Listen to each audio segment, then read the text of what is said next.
एक बाप को डर था कि उसके 3 बेटे घर की सारी संपत्ति खा जाएंगे, इसलिए जैसे ही वे बड़े हुए उसने उन्हें काम की तलाश में घर से निकाल दिया। साथ ही यह शर्त भी रखी कि नए साल पर घर लौटते वक्त हर एक को एक नया कपड़ा लेकर आना होगा। तीनों भोले भाले बेटों ने बात मान ली। गाँव के बाहर एक चौराहे पर उन्होंने एक दूसरे से विदाई ली और अलग अलग राहों पर चल पड़े। सबसे छोटा बेटा मार्टिन थोड़ी दूर चला तो एक घने जंगल में जा पहुंचा। वहाँ उसकी मुलाकात एक बोलने वाले मेंढक से हुई। मेंढक ने एक नजर में ही भांप लिया कि मार्टिन जन्मजात मेहनती और ईमानदार इंसान है। उसने मार्टिन को अपने यहाँ काम करने का न्योता दिया। काम था बेहद आसान और तनख्वाह थी पूरे 50,000 रुपये सालाना। सीधे सादे मार्टिन का दिल फौरन मान गया और उसने हाँ कर दी। आखिर उसके जैसे नए नवेले इंसान के लिए यह किसी बड़े मौके से कम नहीं था। मार्टिन का रोज का काम बड़ा सरल था। दिन में जंगल में लकड़ियां काटना और रात को मेंढक मालिक को सुलाना। यह जिंदगी भरी पूरी और सुकून भरी थी। मार्टिन ने आसानी से साल पूरा कर लिया। मेंढक मालिक उसके काम से बेहद खुश हुआ और उसे अपने खजाने में ले जाकर एक कीमती पोशाक चुनने को कहा। घर लौटते वक्त रास्ते में उसे दोनों बड़े भाई मिले। जब उन्हें पता चला कि मार्टिन एक मेंढक के यहाँ नौकरी करता है तो वे हंस हंस कर लौटपोट हो गए। लेकिन जैसे ही मार्टिन ने वह कीमती लिबास दिखाया,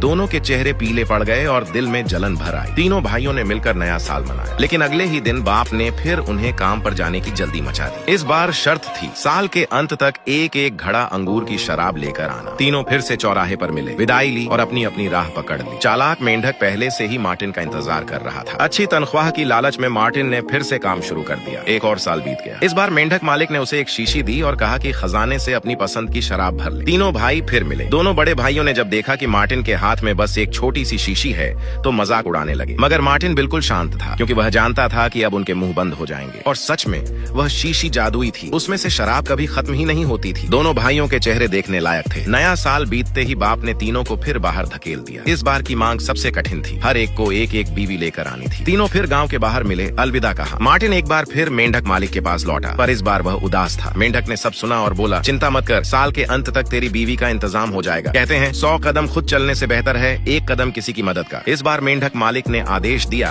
कि पूरे जंगल के पेड़ काटकर एक बड़ा ढेर बनाया जाए। मार्टिन ने बिना सवाल किए काम कर दिया। तभी अचानक मेंढक उस लकड़ी के ढेर पर चढ़ बैठा और बोला, अब इसमें आग लगा दो, हजारों मेंढक आएंगे, तुम्हें एक एक को आग में झोंक देना है। मार्टिन घबरा गया। उसने मेंढक से नीचे उतरने की गुजारिश की।